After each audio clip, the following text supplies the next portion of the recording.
Hello, everyone. This is a brief overview of Chapter 5, and so let's go ahead and get started. I'm going to move this up here out of the way. All right, so Chapter 5 is focused on groups and how important groups are to us as humans.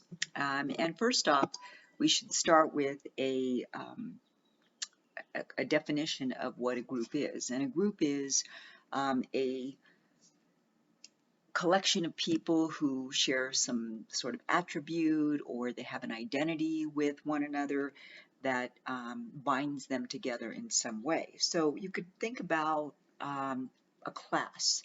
A class is a group, and the reason for that is because presumably pre-pandemic, that class met in the same room on certain days during certain time periods. That's a group.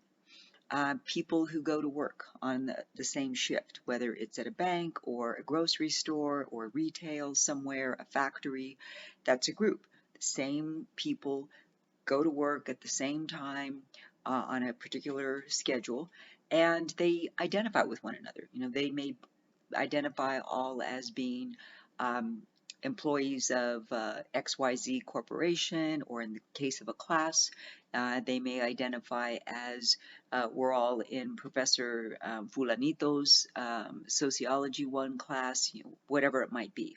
Another good example of a group are people who identify or who are part of a fan base for a particular sports team. Whether it's the Raiders or the 49ers or the Dodgers, whomever, people who watch games together are part of a group, or people who attend the game in person now that that's back. That's a group. They have a similar identity. They identify with one another. They may even interact with one another.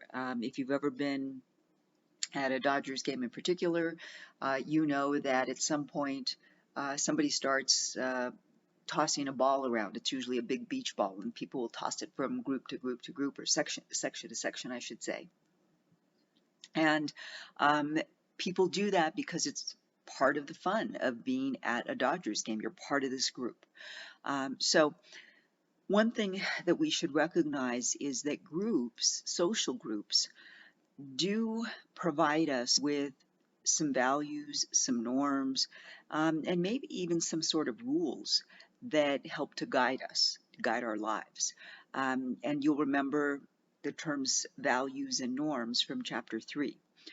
So let's think about those Dodger fans. What are some of their norms? Well, if they're going to a game, or maybe going over to someone's house to watch the game, maybe they all wear their Dodger jerseys, or their Dodger caps, or maybe both. Maybe they have bumper stickers on their cars, or they have Dodger mugs or beer glasses, etc. I mean, the point is that these are individuals who are part of this group of Dodger fans that have some sort of commonality in terms of things that they do. That's the norms. And the values, maybe one of the values that I have found to be true of people who are Dodger fans is that even when the Dodgers aren't doing that great, Dodger fans are, in the as the slogan goes, true blue, right? They never give up on their team. Even when their team sucks that year, they're true blue Dodger fans. They don't leave that fan base and go find a team that's winning. It's important to them. They want to remain Dodger fans. They're true blue Dodger fans. Okay, so that should give you some idea of a group. Now, it is important to recognize that there is a difference between a group, which I've just described, and a crowd.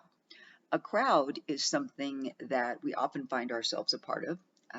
Again, pre-pandemic, often we might have found ourselves in line at Starbucks near the campus, or we might have found ourselves in line at our favorite burger place, or we might have found ourselves in line at a concert or a sports event, right?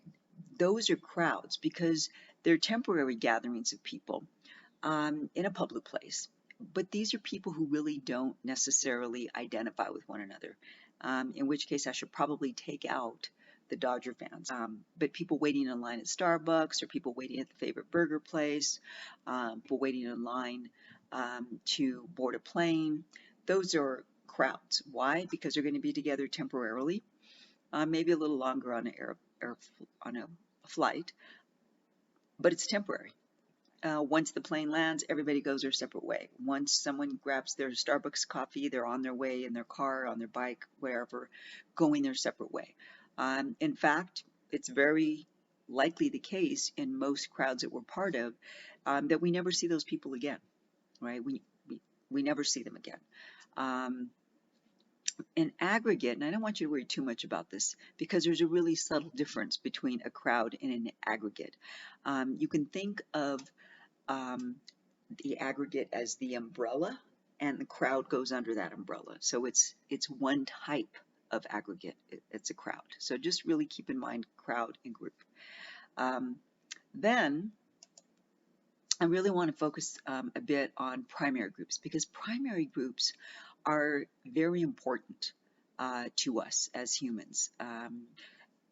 It has been said that humans are social beings, and as a sociologist, I agree with that. I think all humans have some need to belong in some group.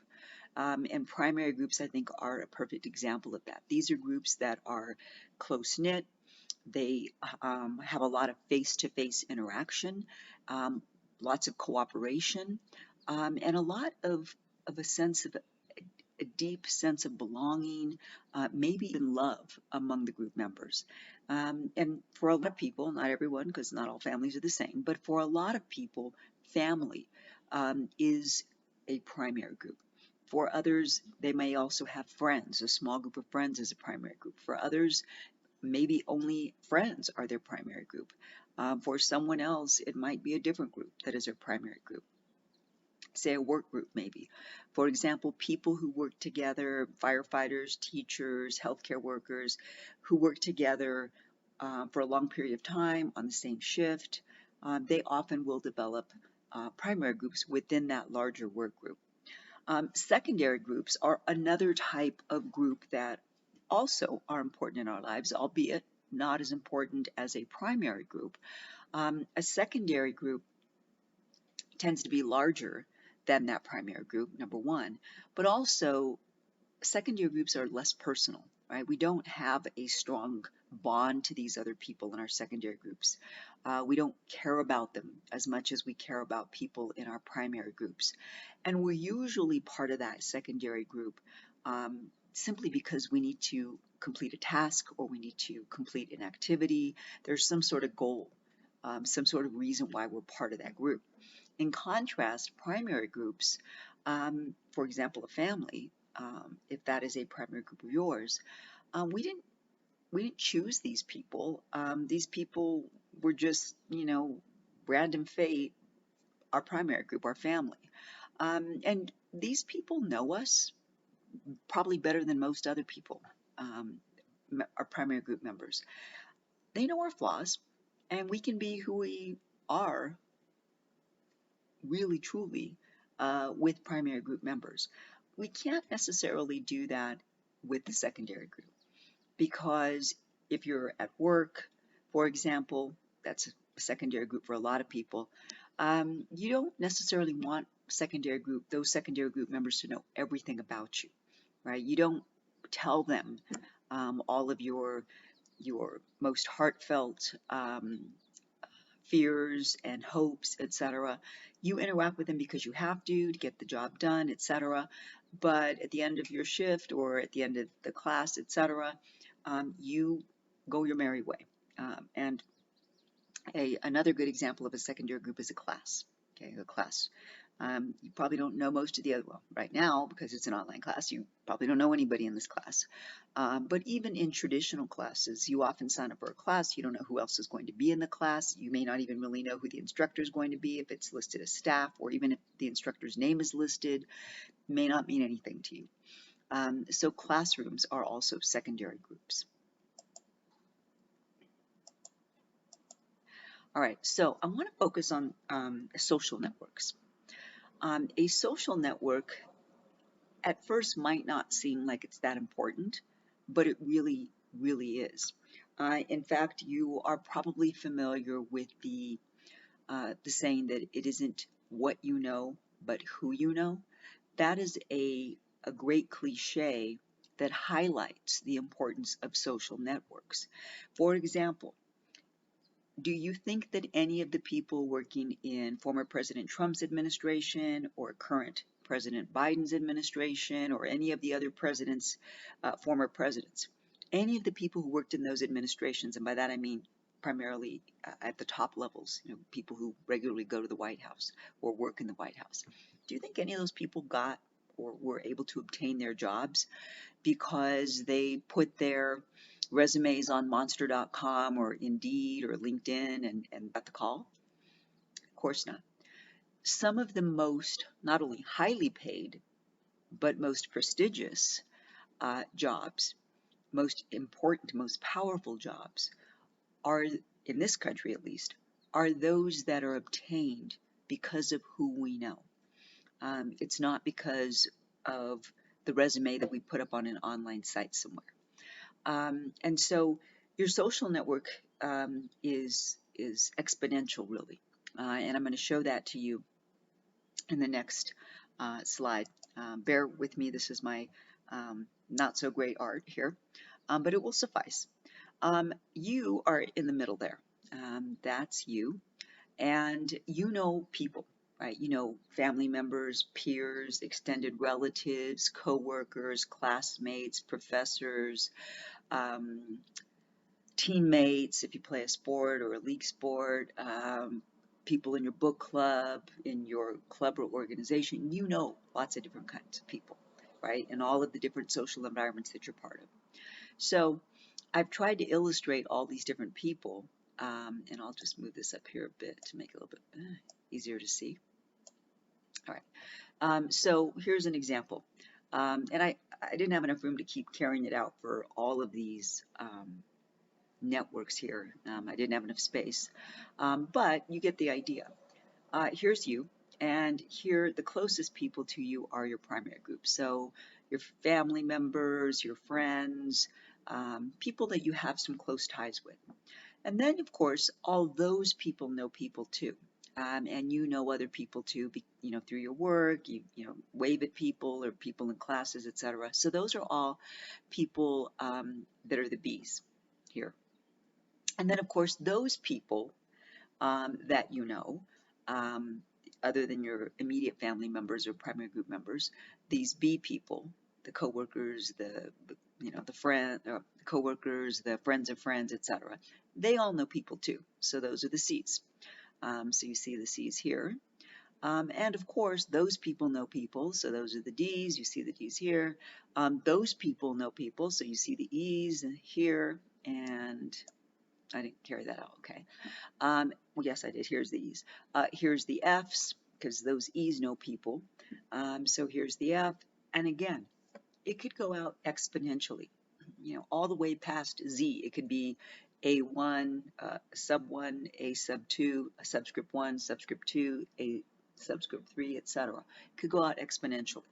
So you probably have had this happen to you at least once or twice in your lifetime. You're somewhere, wherever. You're at a concert, you're at a Dodger game, Laker game, whatever, at a work event, and you are talking to somebody, or you strike up a conversation with someone, or someone else overhears you say something, and you start a conversation, and one of you mentions someone's name, and the other person says, "Oh, I know Sancho Gomez too. Wow, how do you know Sancho?" Oh, we went to school together, or we're in school together, or we used to work together. Oh, wow, wow, and so what you find is there's this one person between you and this person that you've just met that connects you. And so, for illustrative purposes, here you are.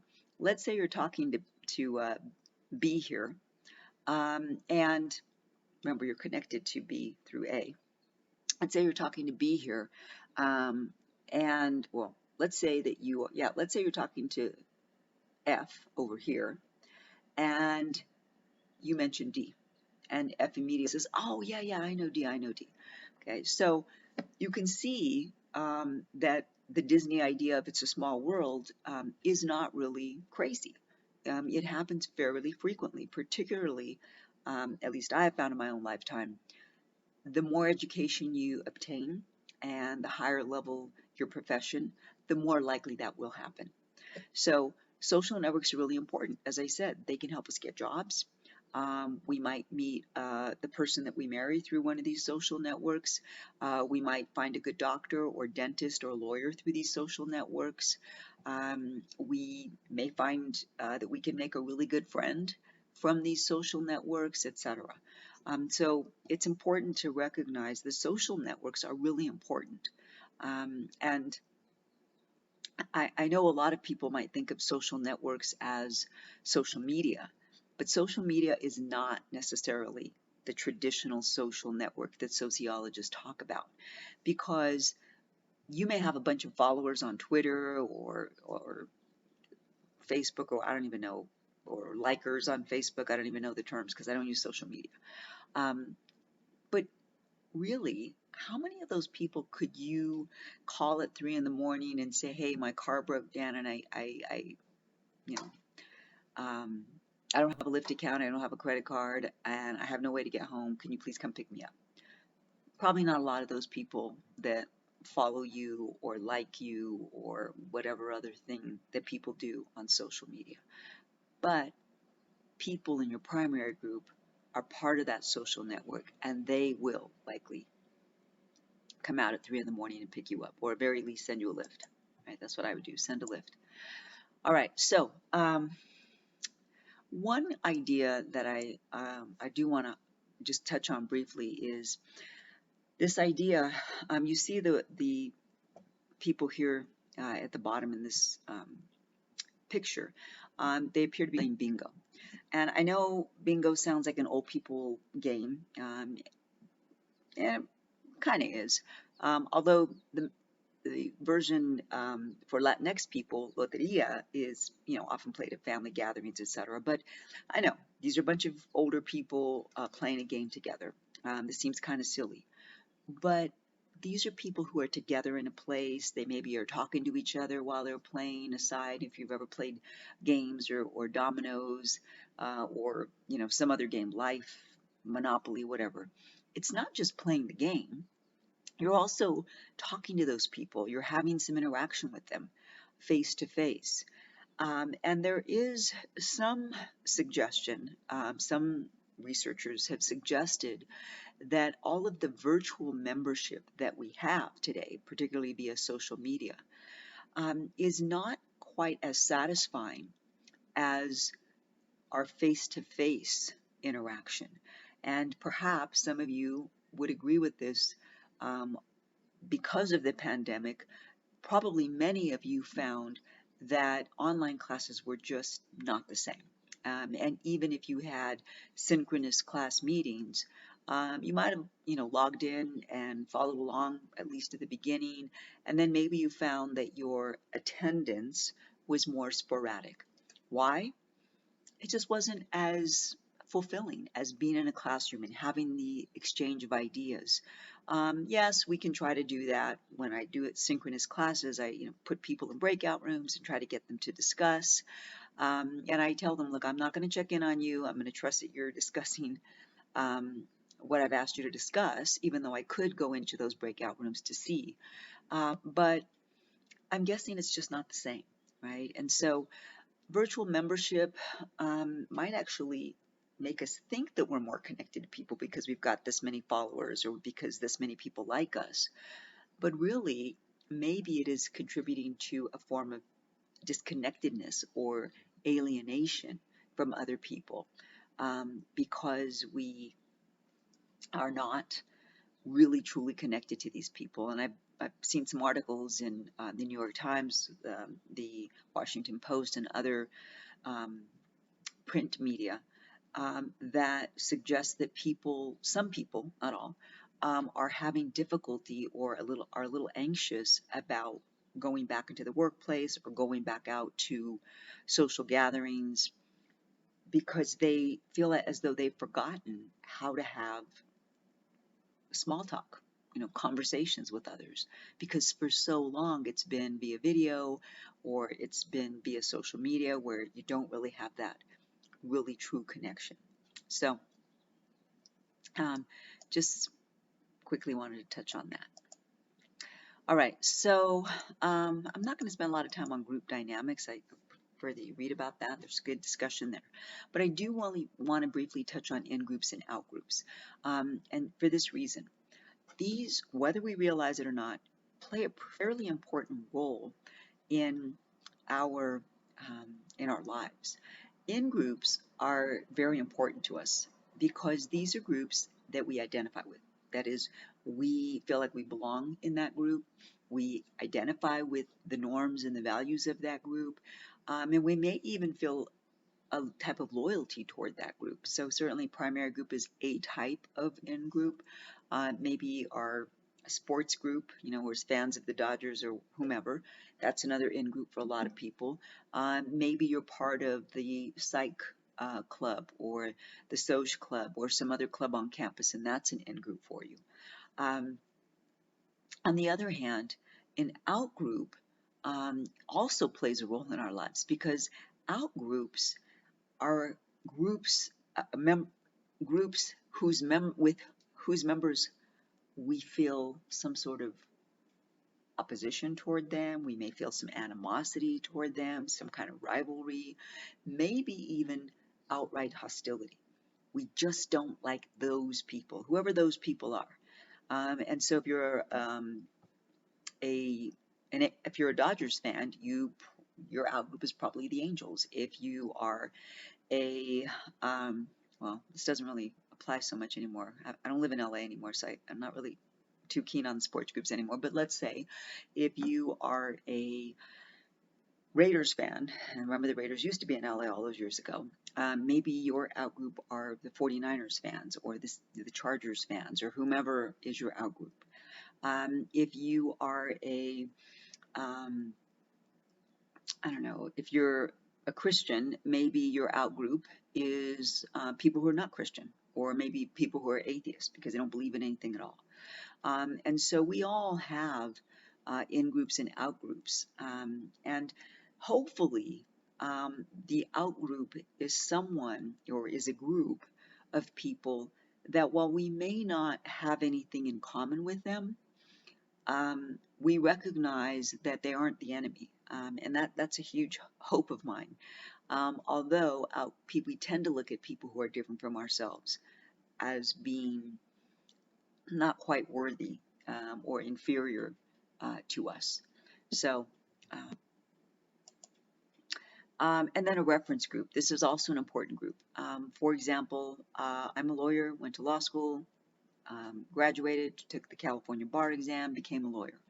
And so what I have found is that for some students who are thinking about going to law school or have decided they want to go to law school, I am part of a reference group for them. That is, myself and other attorneys are part of a reference group for them. So students will often ask me questions about law school and about applying and choosing a law school, etc. And so for students who are trying to become lawyers, people who are currently lawyers, are part of that group against which they compare themselves. And remember, comparison is, I want to be like that person. So how can I get to where that person is? Whatever that thing might be. If you want to be an educator, a social worker, a police officer, whatever it might be. All right, so I do want to focus on group cohesion and groupthink. Because these are also very important in terms of how we see the dynamics of people within society. So first, group cohesion. We're talking about a collection of people who have a fairly strong sense of solidarity or loyalty within the group. Again, primary groups are a really good example of group cohesion. We might quote circle the wagons, that is, protect somebody who is part of our primary group or with whom we have this strong group cohesion. From outsiders or people who seek to do harm to this person who's part of our group. Groupthink, though, is, from my perspective, problematic, although it happens fairly frequently within society. Groupthink is the tendency of groups that are fairly cohesive to enforce a high degree of conformity among its members, which means then that in order to remain a part of that group, you've got to agree with the rest of the people in the group, even if you don't. You have to at least pretend that you agree with members of this group. Now, remember that a group is together for a certain time, etc. So, for example, a jury is a very good example of groupthink. Let's take the recent trial of Derek Chauvin, the police officer, the Minneapolis police officer who was convicted of murder too, of George Floyd. His trial lasted, if I'm correct, somewhere around 26 days, okay, so almost a month. And so the jury members saw each other Monday through Friday, approximately 6 hours a day, because court doesn't go all 8. And then, of course, they had to deliberate after they'd heard all this evidence, and I think it took them 2.5, 3 days, something like that. So they spent almost a month together, day in, day out, somewhere in the neighborhood of 6 hours a day, not including lunch. So it stands to reason that some members of the group of jurors were more outspoken, perhaps, and were more persuasive, perhaps, than other members. And if there were any members who perhaps didn't want or didn't think that there was enough evidence for this verdict or a different one, then there might have been some groupthink that occurred. In fact, there was a movie that was made, I think in the 1950s. It was called, now I can't think of the movie, but they made a remake, I think in the early 2000s. And it was really focused on the idea of groupthink. It focused on a man who was on a jury in a murder trial, and he was convinced that the evidence was not beyond a reasonable doubt that the man who was accused of murder actually did it. And in the movie, 12 Angry Men, called 12 Angry Men, the updated version, probably done around early 2000s, was 12 Angry People, because now women can serve on juries. And so the whole movie really focused around how people ganged up on this one man who continued to be outside of what everybody else wanted him to do. And no matter how angry they got, he was able to resist it. However, that's a movie. I have talked about this concept in classes for over 20 years, and on occasion, I've had a student in class who raises his or her hand and says, "Oh my God, I know exactly what you're talking about. I served on a jury, and that happened in the jury pool," or "it happened to me as a member of a jury." And so, you can think about it for example, how do you think bullying happens? Bullying happens, cyberbullying happens, because someone in the group says, "Hey, we don't like that person. That person's not part of our group, or we want to kick this person out of our group. And so let's all agree to put some nasty shit about this person on social media, wherever we can. Let's all agree to do that." And maybe one or two people don't do it. But when they're asked by others, "Hey, do you agree with the stuff that everybody in your friendship group is posting online or on social media?" this person doesn't disagree. And so people think, well, then you must agree with it. And so groupthink, unfortunately, can have some really negative effects on the group that's being targeted, or the person who's being targeted. The one last example I'll give you of groupthink is what happened in Nazi Germany. There are some social psychologists, and at least a couple of them were actually persecuted during the Nazi era, during World War II. And they were able to escape, and they came to the US, and they're social psychologists, and they've done studies. And one of the questions that they've asked is, how likely is it that everybody who was part of the Nazi party during World War II, and everybody who went along with the Nazi Party was truly this bad, evil person. Their assessment is that good people sometimes go along because of groupthink, because they are afraid if they speak out, then they will be targets themselves. And so, again, I could give you lots and lots of examples of groupthink that I can see in society, but I think most of you are aware of what happened during the Nazi era in Germany and beyond, in other parts of Europe. All right, so let's see. I don't want to too much focus on that. You guys can do that. Really quickly, want to focus on power and authority. Power, first off, is the ability to get other people to do what you want them to do, right? It's the ability to control other people. And it's not always overt control. Sometimes it is, but other times it's not. For example, coercive power, that is overt. That's where a person threatens force or threatens some other kind of sanction to get you to go along with what they're saying. Influential power, on the other hand, is much less coercive and much more subtle. In fact, you may not even realize that power is being exerted on you or over you because how subtle that influential person is in convincing you to do what they want you to do. So again, I will just think about workplaces. Or no, let's take a friendship group. A friendship group tends to rely on influential power, right? There's one or two people in the friendship group who are the most talkative, the most outgoing, and they kind of bring everybody else along with them.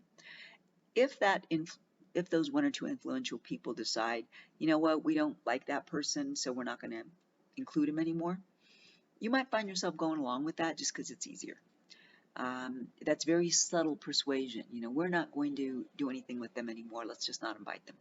They didn't tell you not to do anything with them, but because you're part of this group, you think, well, but if I go and do something on my own with this person, maybe they find out and then, you know, they give me shit about it. So you just subtly stop hanging around with the other person. I know none of you would do that. You're all good people, but maybe when you were younger, you know, when you were more prone to peer pressure, as many of us were. Coercive power. Of course, lots of examples of this too. The one that I will give, which I think is unfortunately something we keep seeing again and again, is the coercive power that we see in the media, because it's videotaped by bystanders, of excessive force that is used sometimes by some law enforcement officers. Again, I want to emphasize that that is not all officers, and we only see these negative examples. We don't see all the myriad examples of police officers who don't do that.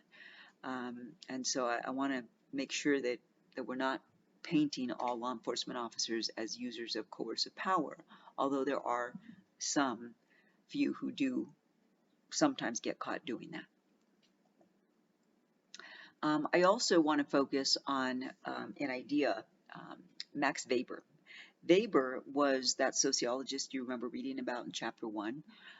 He studied a certain type of power, what he called authority. And authority comes in three forms. And so Weber said, you know, there's a kind of power that is traditional authority. And there is a big difference between authority and coercion. Authority is when the people over whom it is being exercised view that power as being legitimate. Coercion is when the power being exerted over people is viewed as illegitimate. And so Weber was really focusing here on the kind of power that is considered legitimate by the people over whom it's being exercised. And so for traditional authority, he outlined it as being the type of authority that is either based in custom, birthright, maybe even divine right, as in the case of the Pope, Catholic religion. And, you know, for example, by birthright.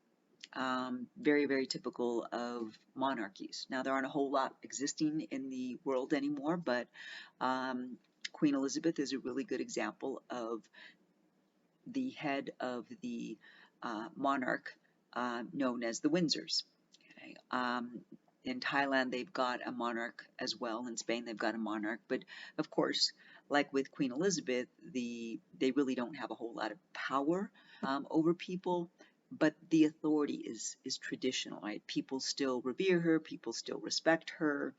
And apparently, a lot of Americans respect the royals because anytime anybody gets married, lots of Americans get up early in the morning to watch the royal wedding, or they read about the next royal birth, etc. So traditional authority, yeah, okay, but it's not as interesting as the next one. Well, the one I'm going to get to. This is another type, legal rational authority.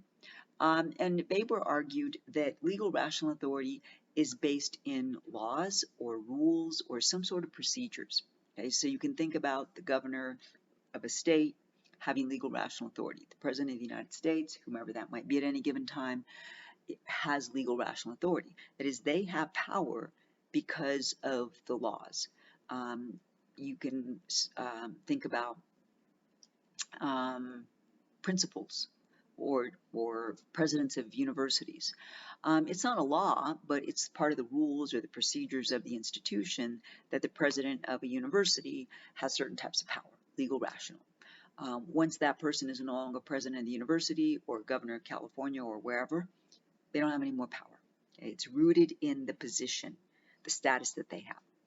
Charismatic authority. Charismatic authority, this is the one that's most interesting to me. Because anybody can, run for office or get hired as a dean or a president of, well, maybe not anybody, but people do it all the time. Charismatic authority, though, is really interesting for this reason. It's authority that's based on some charismatic quality, some sort of remarkable quality of a particular person, right? And so typically somebody who has charismatic authority doesn't have any sort of real status in society. It's really more about how they speak, what they say, how they interact with others that enables them to have some sort of authority over others. So I'll give you a couple of examples of people that I believe in the past have had charismatic authority. I'll say Martin Luther King, Cesar Chavez, maybe even Bobby Kennedy. You guys will not know. More recently, some people might argue that Oprah has charismatic authority. When she's got a book club, and when she reads a book and says, "Hey, this is a really good book. I think you should read it," lots of people go out and buy it. It's part of Oprah's book club, or whatever it is that she calls it. Some people would say that Trump also has charismatic authority. I'd agree with that. Love him or hate him, he has a huge following. People believe really strongly in him. I'd also say that Hitler had charismatic authority because he got a lot of people to listen to what he was saying, even though he didn't really have any evidence or proof of what he was saying. He was just saying it because that's what he believed. It's possible to have charismatic authority as well as legal rational authority, and probably the most successful leaders have both. But it is possible also just to have one, because in the case of Chavez and Martin Luther King, they didn't have status, at least not initially. And so it was what they were saying, how they spoke, how they interacted with people that led people to follow them and to believe in what they were saying. So then I want to focus on McDonaldization. This is the last thing I'm going to focus on. McDonaldization is a term that was a concept that was created by George Ritzer, a sociologist. And when he went out and studied modern society, he, given his data, found that so much of modern life today is really built around bureaucracies. These very hierarchical, layered levels of institutions. And so he calls it McDonaldization because he says our institutions today are characterized by very rational processes um, that increase efficiency, but also they tend to result in dehumanizing. So there's a picture there of people doing self-checkout.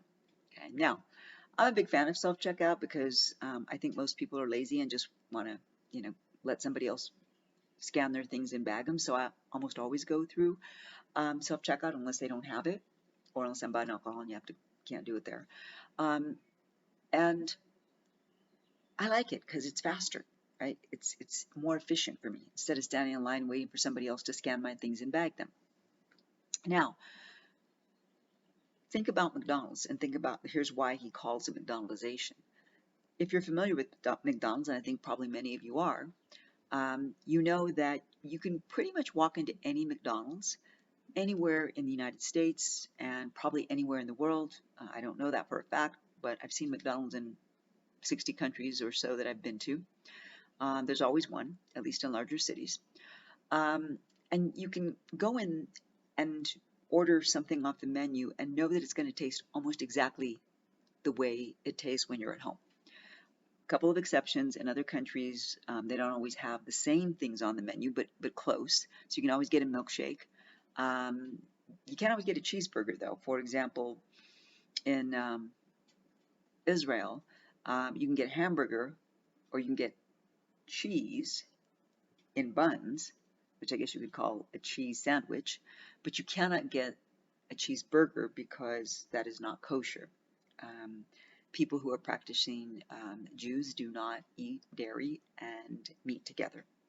I've seen in India, obviously, because there's so many Hindus in that country, you don't get a burger, but you get chicken sandwiches or you get the fish, whatever that sandwiches. So the menu might be a little bit different, but you pretty much can get the shake and the fries and the apple pie, etc., the way it is made here in the US. Why? Well, McDonald's, the founder of McDonald's, well, he wasn't the founder, he was the guy who took it over, Ray Kroc. He figured out that people like consistency. They like knowing what they're going to get. Which is why there are so many chain restaurants throughout the world, including, of course, the United States, where the whole idea likely started. You can go into an Applebee's or the McDonald's or the Burger King or the Chick-fil-A or wherever you go, and you know that if you're at home, it's going to taste this way, but if you're over by campus, it's going to taste the same exact way. If you go over, to another state, it's going to taste the exact same way. It's all because these places have figured out how to not only give you the thing that you're expecting, but to do it very efficiently and to standardize it in such a way that you will not be disappointed. However, while doing this, it's also decreased the amount of time that we spend interacting with somebody who's serving the food. In fact, most of you know this, you can order most things online and just step in and pick them up. And in fact, in some places, like for example, Starbucks, you just walk to the mobile order place and often they just have your order there with your name on it because you ordered online. They know what your name is and you just take your thing and go. You don't have to ask anybody anything. You don't have to tell anybody anything. The same is true of delivery services, right? If you order off of Amazon or wherever, very efficient. You know what you're going to get and you don't even have to talk to anybody. There's no human contact. And in the case of the self-checkout, again, no human contact. I mean, I don't ever really talk to anybody next to me that's checking out their groceries or whatever it is that they're buying. Why would I? I don't need to. I'm there, I'm checking things out, I'm putting them in a bag, and I'm on my way. Quickety quick, lickety split. So George Ritzer believed that this McDonaldization of society was not a good thing. Because we're losing some of what makes our daily activities enjoyable. In fact, I was just reading an article today in a magazine that I get discussing how within the last 20 years, Americans have begun, and particularly within the last year, because of the pandemic, Americans have been drinking more and more alone. It used to be that people went into a bar and they sat at the bar, they had a beer, they talked to other people there, they talked to the bartender. And even though things have started opening up again, some of the people interviewed for the article, the bartenders said, we have people who come in, they order a drink, they sit there and they stare at their phones or they play video, games on their phones, and they don't talk to anybody. And they said, it's kind of odd because it used to be that people came to a bar so they could have social interaction with at least the bartender, or if they were fortunate, other drinkers who were sitting at the bar. And that's not the case anymore. So maybe you agree with George Ritzer that it's not such a great thing. Maybe you don't. But that's his idea. All right, so that is it for Chapter 5 overview. And I'll see you for the Chapter 6 overview. Bye.